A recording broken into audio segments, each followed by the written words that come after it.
Ukraine में जारी संघर्ष के कारण बिगड़ी हालात के बीच सकुशल घर लौटे प्रखंड के कोयलास्थान पंचायत अंतर्गत कोयलास्थान गांव निवासी छात्र दीपक कुमार के करियर की चिंता छात्र और उनके पिता सहित घर वालों को सता रही है।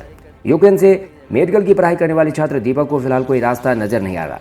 कोयलास्थान गांव निवासी किराना व्यवसायी सुबोध साहू आर्थिक रूप से कमजोर होने के बाद भी अपने पुत्र दीपक कुमार को चिकित्सक बनाना चाहते थे। इसके लिए उन्होंने 2021 में जमीन बेचकर अपने बच्चे को यूक्रेन अंतर्गत एचटीएस मेडिकल यूनिवर्सिटी में दाखिला दिलाया।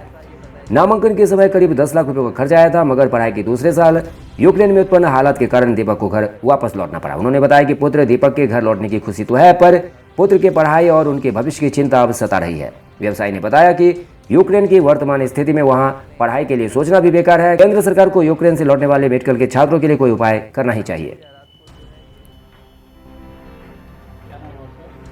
मेरा नाम दीपक कुमार है और मैं यूक्रेन के टर्नोपिल नेशनल यूनिवर्सिटी में फर्स्ट ईयर MBBS स्टूडेंट था।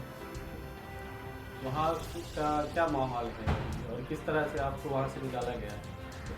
तो वहाँ मतलब जब रूस और यूक्रेन के बीच में ये युद्ध वाली बात हुई तो स्टार्टिंग के दिनों में वो यूनिवर्सिटी वाले ने बताया कि सोशल मीडिया या फिर मीडिया को देख के जो है पैनिक होने की ज़रूरत नहीं है, आप जो है आराम से यहाँ रहो। और हम लोग का सेमेस्टर का एग्ज़ाम था तो हम लोग उसका वेट कर रहे थे, उसके बाद जो है घर आएंगे, पहले एग्ज़ाम दे लेते हैं। लेकिन उस बीच में ही जो है 25 फेब को मेरा एग्ज़ाम था, उससे पहले ही सायरन वायरन बजने लगा, रेड अलर्ट हो गया, मार्शल लॉ लागू हो गया और भारतीय दूतावास से ये ट्वीट किया गया कि जितने भी इंडियन स्टूडेंट है या आम नागरिक है भारत के, वो भारत आ जाए वापस। तो और हाँ, इंडियन एम्बेसी की तरफ से ये आया था। तो हम लोग भी डर गए और 24 फेब के रात में हम लोग को जो है बंकर में रखा गया। उस रेड अलर्ट जारी हो गया कि कहीं कुछ हो जाए, ऐसा शंका था, डर था कि बम गिरे, तो इसलिए जो हम लोग बंकर में चले गए। फिर 25 फेब को हम लोग डरे हुए थे, तो कैसे भी करके वहाँ के जो लोकल एजेंट है यूनिवर्सिटी के तरफ से वो बस अरेंजमेंट किए और हम लोग बस से वहाँ गए। रात को ही निकल गए, शाम को उसी दिन 25 फेब को।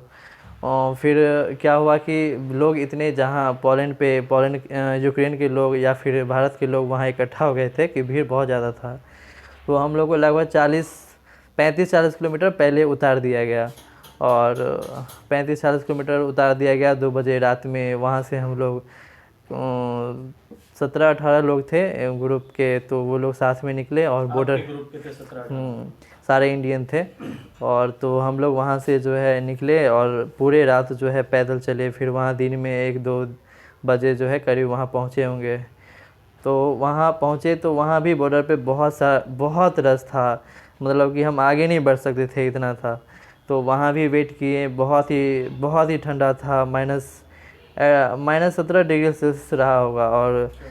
और हम लोग जो है ठंड से कपकपा रहे थे, खाने के लिए भी कुछ नहीं था, पीने के लिए भी नहीं था। एम्बेसी की तरफ से आप लोगों से खबर लिया जा रहा था? इंडियन एम्बेसी की तरफ से हेल्पलाइन नंबर जारी कर दिया गया था कि अगर आपको कोई दिक्कत हो तो आप इस पर संपर्क कर सकते हैं। लेकिन लोग इतना था कि वो सभी का जवाब नहीं दे पा रहे थे अगर कॉल करने पे, या फिर सबसे बात नहीं हो पाती थी। और इंडियन एम्बेसी की बॉर्डर के इस साइड यानी कि यूक्रेन में उनका ज़्यादा नहीं चलता था, मतलब वो खुद भी ऐसा ये बताए थे कि बच्चे खुद आए, अपने से आए, वो उनके तरफ से कुछ नहीं था। हाँ, बॉर्डर के उस साइड जब हम बॉर्डर को क्रॉस किए तो उधर जो है सारी व्यवस्था बहुत ही अच्छी थी भारत सरकार की तरफ से। जैसे आपने बताया कि आपका एग्ज़ाम फर्स्ट सेमेस्टर का एग्ज़ाम हुआ, तो वो हुआ या नहीं? तो 25 फेब को होने वाला था। तो 24 फेब के शाम को या रात को जो है ये मेल आया हम लोगों को कि आप लोग का एग्ज़ाम पोस्टपोन हो गया है। तो जाके थोड़ी रात हुई कि एग्ज़ाम पोस्टपोन हो गया और फिर हम लोग जो है वहाँ से निकल गए कि जो है वहाँ के लिए, बॉर्डर के लिए। तो किस तरह से आप लोग को लाया गया वहाँ से? तो बॉर्डर के इस तरफ से तो हम लोग के साथ बहुत ही मिसबिहेव हुआ, बहुत ही गंदा स्थिति था हमारा। किसके द्वारा? यूक्रेन फोर्स के द्वारा जो है हम लोग पे जो है टॉर्चर टाइप जो है किया गया, मिसबिहेव। जैसे कि हम लोग लाइन में लगे हुए हैं, भर भर दिन जाके लाइन में लगे हुए हैं और वो सडनली आता है, बोलता है गो बैक।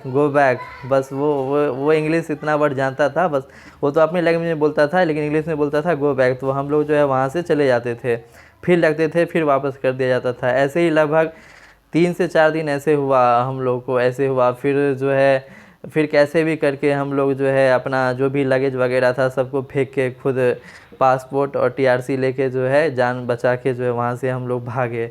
मतलब अगर नहीं जाने दिया तो मतलब अगर देख रहे हैं कि अगर भागने का मौका है तो हम लोग भागे। बहुत सारे इंडियन जो है वहाँ से भागा भी है, मतलब अगर वो नहीं आने दे रहा था तो। और उसके बाद जो है बॉर्डर के इस साइड जैसे ही आए तो इंडियन एम्बेसी की तरफ से बस था, तो बस से हम लोग को होटल ले जाया गया पोलैंड में।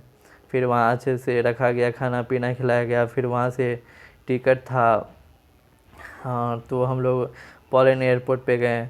पोलैंड एयरपोर्ट पे गए तो वहाँ भारतीय वायुसेना का विमान देखे तो मन खुश हुआ कि अब तो मतलब एक उम्मीद हो गया कि अब इस साइड आ गए हैं। और भारतीय, कुछ नेता भी थे वहाँ। हाँ, वहाँ जनरल बीके सिंह थे तो वो भी थे फ्लाइट में।